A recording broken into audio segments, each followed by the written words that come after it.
First of all, I welcome all the students and the participants who are attending this live lecture, which is organized by the Dayanand Science College, Latur. Okay, today we shall discuss in this chapter, that is analytical number theory, the problems based on the properties of the congruence. Yesterday we have solved some problems based on this. Now we shall solve next variety of the problem, which is also based on the examples based on the property of the congruence, means that is the same. See this, up till we have studied, we have to complete this portion in the first section, first unit, first part of that analytical number theory. We have to solve the different 4 sections in this analytical number theory. तो यहाँ पे हमें basic properties of congruence में properties के prove के बाद हम problem solve कर रहे हैं. सो this is the definition of the congruence और congruent and incongruent. You know well, these are the properties of the congruent and incongruent. First property is A is congruence to A mod n. मैं ये हर दिन यही properties, ये जो introduction का part इसलिए बताता हूँ को आपको ये हर दिन होने के बाद रिवाइज होने के बाद you can understand, you can remember these terms, आपके दिमाग में अच्छी तरह से बैठ जाएगा. A is congruence to A mod n.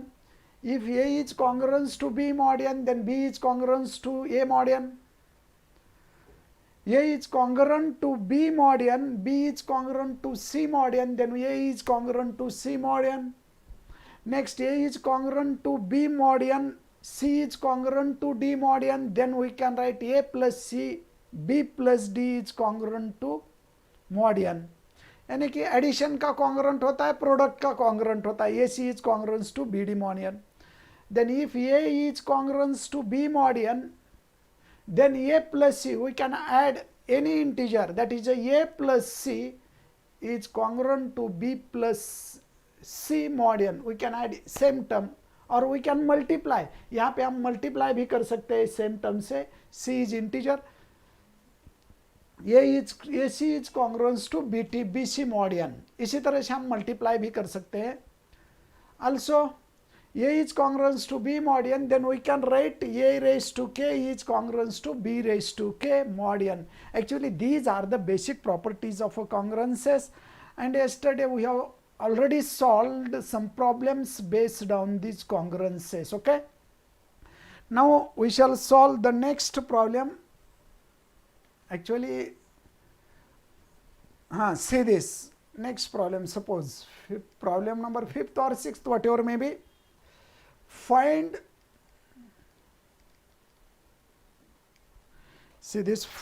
the remainder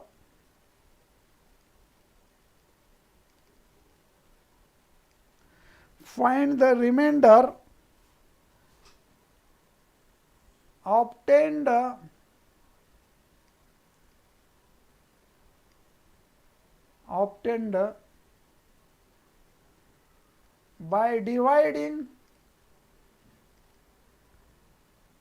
by dividing 1 factorial plus 2 factorial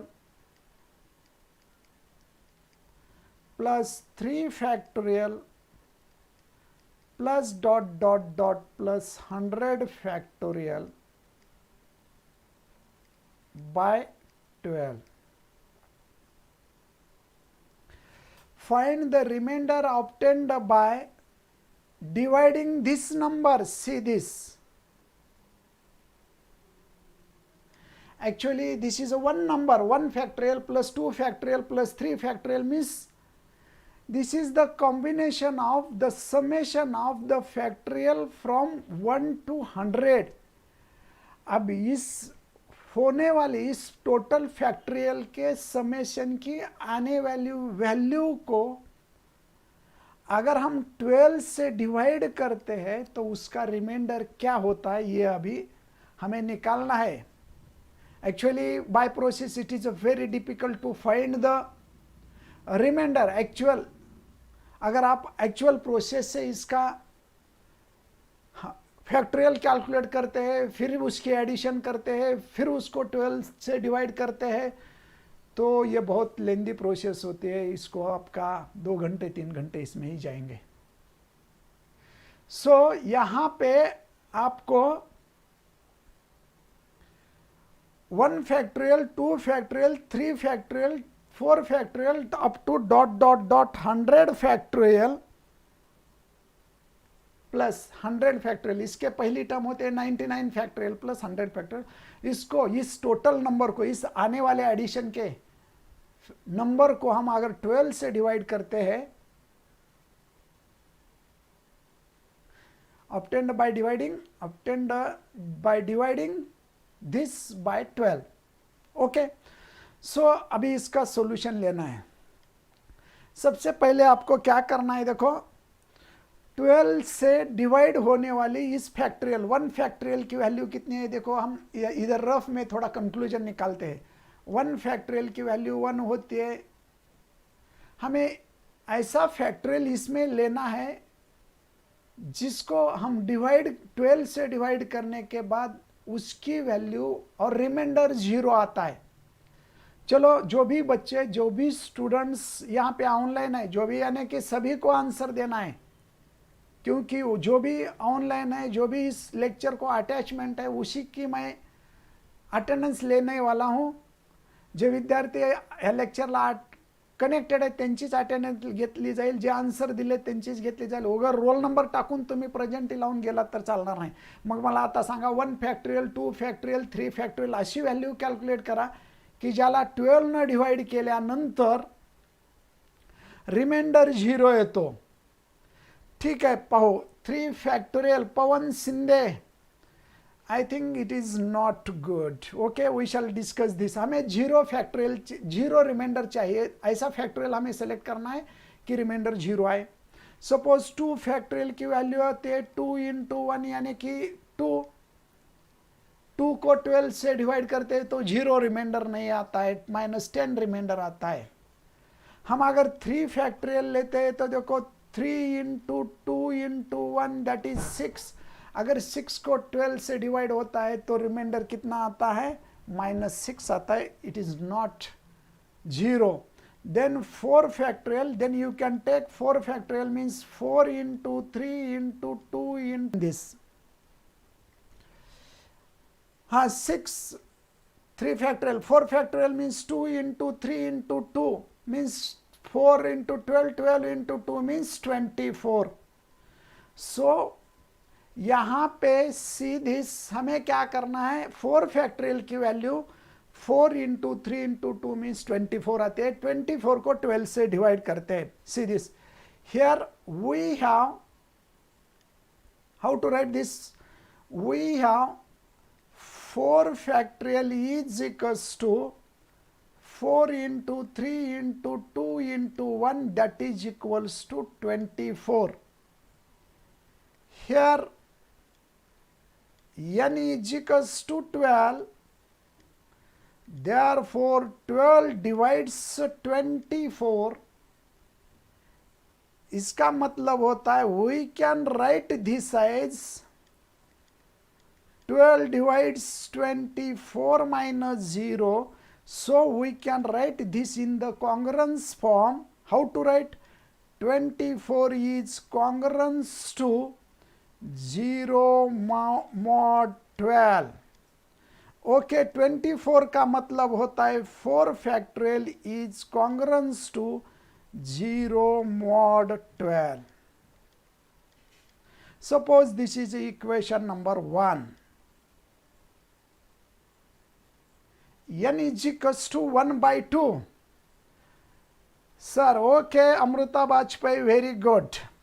तो हम इस नतीजे पे आए हैं 4 फैक्टोरियल की वैल्यू 0 mod 12, यानी कि ऐसा हमें factorial 1 factorial, 2 factorial, 3 factorial, 4 factorial up to the 100 factorial, इसमें से हमें 1 फैक्टोरियल मिनिमम से 1 फैक्टोरियल ऐसा एक फाइंड आउट करना है, जिसको 12 से अगर डिवाइड करते हैं तो रिमाइंडर 0 आता है। तो हमें कौन सी टर्म मिल गई, 4 फैक्टोरियल 24 मिल गई। 24 को 12 से डिवाइड होता है, यानी कि 12 divides, this implies that 12 divides 24 minus 0, then we can write this as a 24 is congruent to 0 mod 4, यानी कि 4 factorial is congruent to 0 mod 4। ये देखो, ये इक्वेशन नंबर 1 आ गया।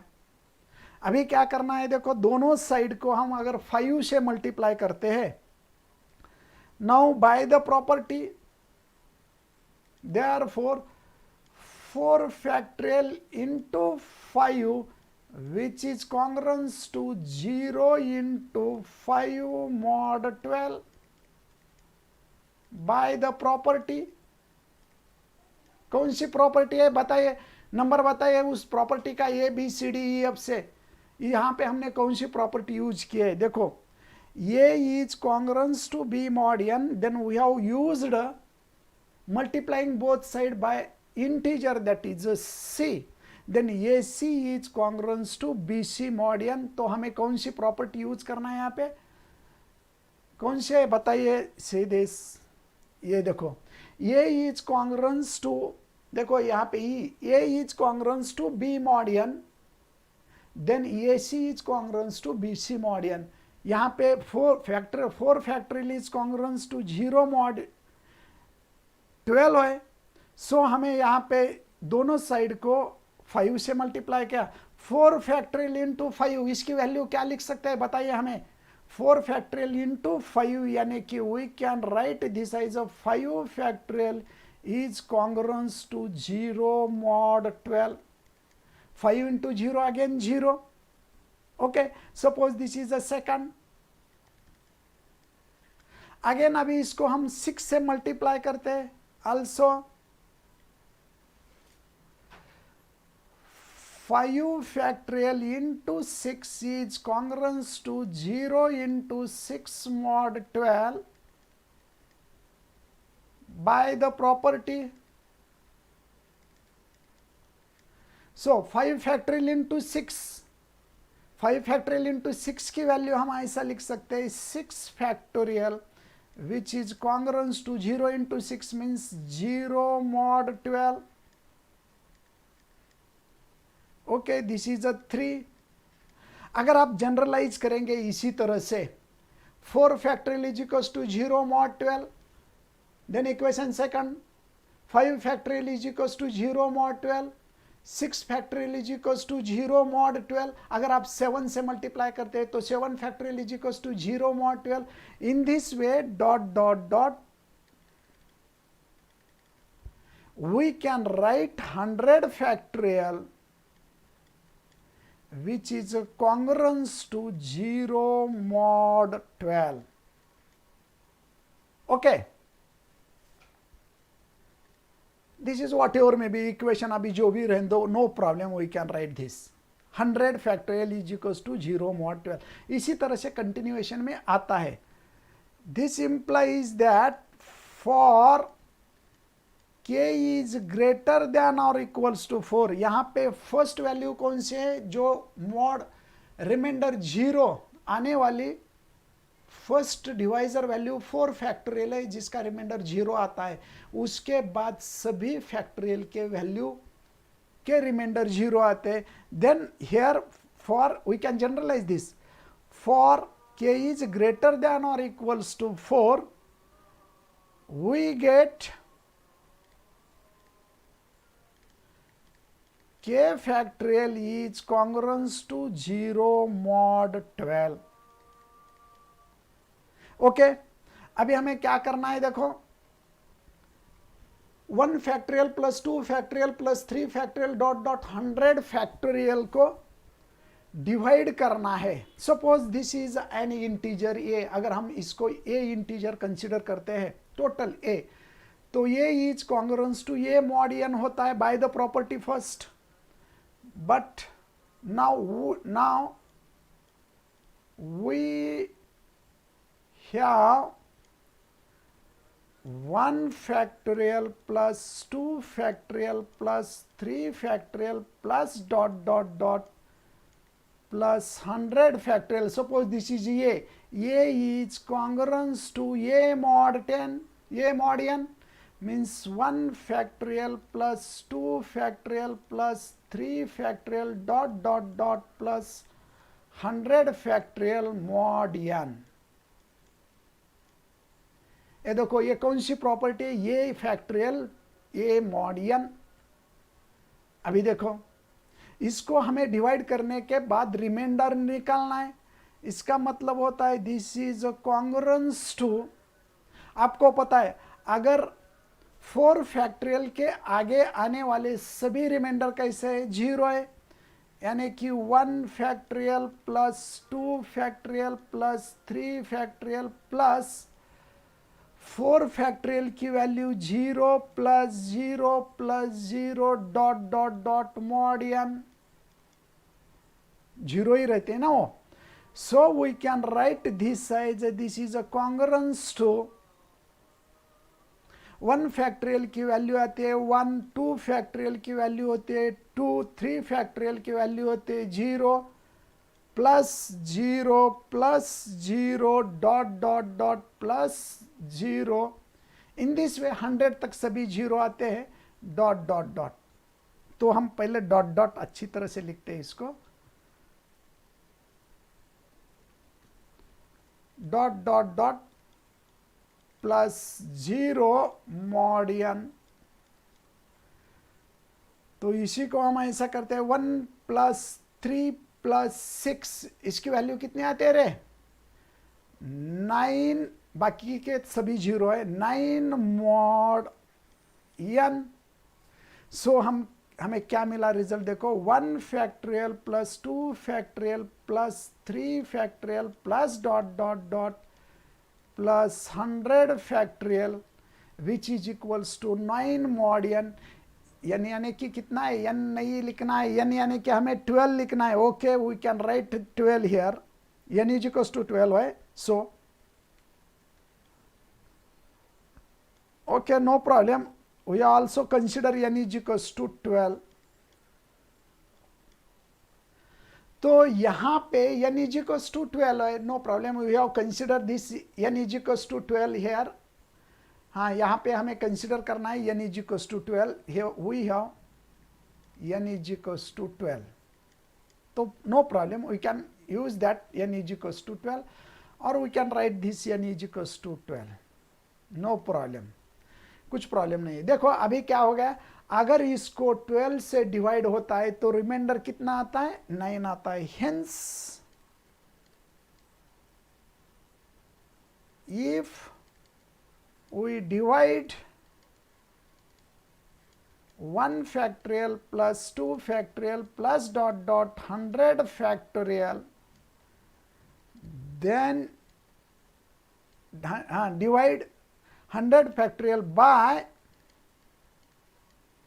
12, then we get a remainder 9. Okay, इसी तरह से ये प्रॉब्लम आपको सॉल्व करना है. अभी सेकंड प्रॉब्लम मैं सेम देने वाला हूं. सबसे पहले आंसर कौन निकलता है, मेरे साथ आपको भी सॉल्व करना है. सबसे पहले कौन आंसर निकलता है मैं देखता हूं. 6, write down next problem 6. Find if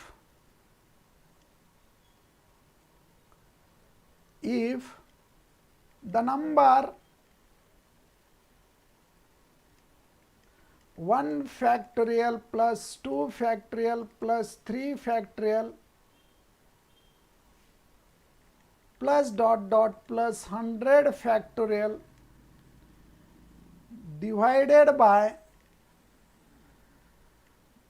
100 factorial divided by 15, then find the remainder. Then find the remainder. Okay, कहाँ, यहाँ पे हमें किस टर्म से डिवाइड करना है, 15 से डिवाइड करना है. तो चलो मेरे साथ सेम प्रॉब्लम है, आपको खाली 15 से डिवाइड करना है. तो रिमाइंडर आपको कैलकुलेट करना है। तो क्या आता है रिमाइंडर आपको? सबसे पहले कौन आंसर देता है मैं उसका डेफिनेटली कॉन्ग्रेचुलेशन करूंगा। So here see this, let n is equals to 15, a is equals to 1 factorial plus 2 factorial plus 3 factorial plus dot dot dot plus 100 factorial। Okay, हमें a से n से a को divide करना है और remainder निकालना है। Okay, see this, we know that here 1 factorial is equals to 1, 2 factorial is equals to 2, 3 factorial is equals to 6, 4 factorial is equals to 24. Now we can take a 5 factorial is equals to यानी कि 5 into 4 into 3 into 2 into 1, तो इसकी value कितने आते हैं? 20 into 6 बराबर है क्या? देखो 20 इंटू 6 यानी कि 60, 120 को 15 से डिवाइड होता है क्या? देखो 5 चौक 20, 3 दूनी 6, 120 को 15 से डिवाइड होता है। देखो 15 से इनको, हाँ yes, we can divide 15. So here 15 divides 120. This implies that 15 divides 5 factorial. That is, this implies that 15 divides 5 factorial minus 0. So we can write this as 5 factorial is congruence to 0 mod 33, 8. Okay, 0 mod, we can write this as 15. अभी देखो 5 factorial, we know that suppose this is equation number 1. Now multiply, now 5 factorial into 6, which is a congruence to 0 into 6 mod 15. That is equals to 6 factorial is equals to, is congruence to 0 mod 7 15. This is equation 2nd. Similarly,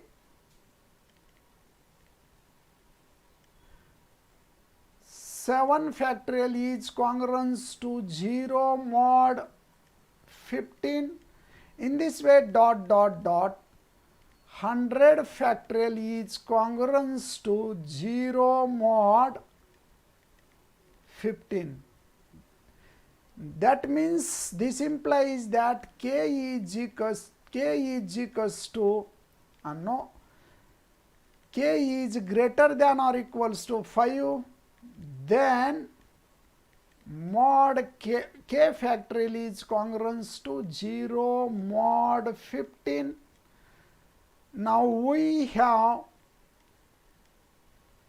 कितना आता है रे answer? 8 आता है क्या? Okay, we shall see 1 factorial plus 2 factorial plus 3 factorial plus dot dot dot plus 100 factorial, which is a congruence to 1 factorial plus 2 factorial plus dot dot dot plus 100 factorial mod 15. That is a congruence to 1 factorial plus 2 factorial plus 3 factorial plus 4 factorial plus 0 dot dot dot mod 15. अभी इसकी value निकाल दीजिए, क्या आता है देखो। 1 factorial यानी कि 1 plus 2 plus 6 plus 24 plus 0 mod 15 यानी कि कितना आता है देखो, तो यहां पे सबसे पहले आंसर यानी कि 33 मॉड 15, यानी कि ये आ गया remainder. Okay, so this is a remainder, यानी कि रिमाइंडर कितने आया है देखो 33। So we can say that सबसे पहले आंसर किसने निकाला, Geetanjali Shinde. Very good, Geetanjali Shinde, you can write this as a 33। Okay, 33 होता है। अगर इसको हम मॉडिफाई भी कर सकते हैं, 15 इंटू 2 मीन्स वॉट, 33। हाँ 30 means this can be written as 33 is congruence to 3 mod 15, this can be written as a 3। इसका अगर आप कॉन्ग्रेंट निकालते हैं तो मिनिमम निकालना है रिमाइंडर 33, यानी कि सो दिस इज अ 33। आपका रिजल्ट बराबर है लेकिन मिनिमम कॉन्ग्रेंट निकालना है। बट तो आगे कैसा सॉल्व करना है देखो, but 33 again 33 is congruence to 3 mod 15। देखो 15 इंटू 2 मीन्स 30, 33 रिमाइंडर है। पर बट अगेन आप 33 को डिवाइड कर सकते हैं। देखो 33 रिमाइंडर है लेकिन 33 को अगर फिर से आप डिवाइड कर सकते हैं, 33 यानी कि कितना डिवाइड होता है देखो 2, 30 यानी कि 3, ये देखो 3 रिमाइंडर आता है। इसका मतलब 33 is congruence to 3 mod 15। So this implies that, इसका मतलब अभी बाकी के निगेटिव रहते हैं, this is a minimum remainder. So we can write 1 factorial plus 2 factorial plus 3 factorial plus dot dot dot plus 100 factorial which is a congruence to 3 mod 15। ये देखो हमें यहां पे कौन सी प्रॉपर्टी यूज करनी है, share. Suppose this is 1, this is 1, this is 2, from 1 and 2, from 1 and 2 means what, A is congruence to B mod n and B is congruence to C mod n, then definitely we can write A is congruence to C mod n। इसका मतलब यहां पे correct जो ये आता है reminder आता है वो आता है 3। सबसे पहले 33 निकाल दिए, it is a correct answer, but that is not a remainder, वो रिमाइंडर नहीं हो सकता 33। अगर 33 को हम 15 से अभी डिवाइड कर सकते हैं, उसी का मिनिमम रिमाइंडर पॉजिटिव रिमाइंडर होना है। So hence the required remainder is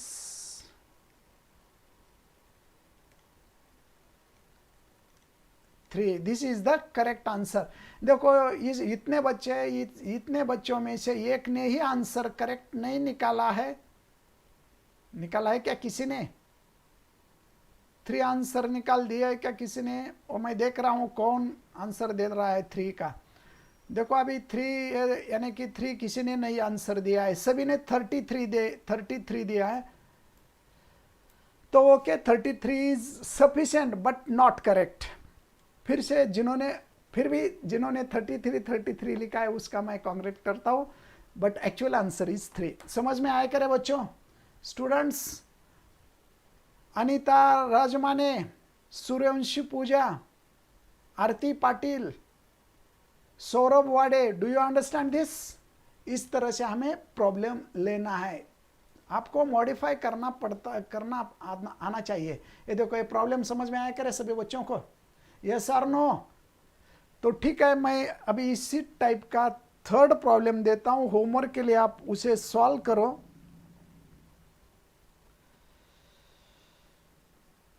third problem अभी, find the reminder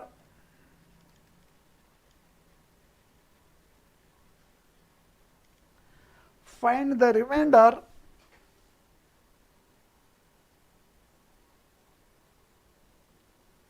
the remainder which when 1 factorial plus 2 factorial plus 3 factorial plus dot dot dot plus 100 factorial is divided by, suppose we can write this as 8. अगर 8 से हम divide करते हैं तो इसको हमें reminder निकालना है, आप निकाल दीजिए. Okay, divide by 8. ओके, तो सफिशिएंट है, इतने प्रॉब्लम इस टाइप के सफिशिएंट है. अभी दूसरा जो पार्ट है बाइनरी नंबर सिस्टम, जो सिलेबस का पार्ट है, वो थोड़ा अलग तरीके का, अलग कंसेप्ट है. यहाँ पे प्रॉपर्टीज नहीं है, उसको थोड़ी अलग कंसेप्ट यूज करना है. तो यहाँ पे हम रुकते हैं. You can solve this problem and send me.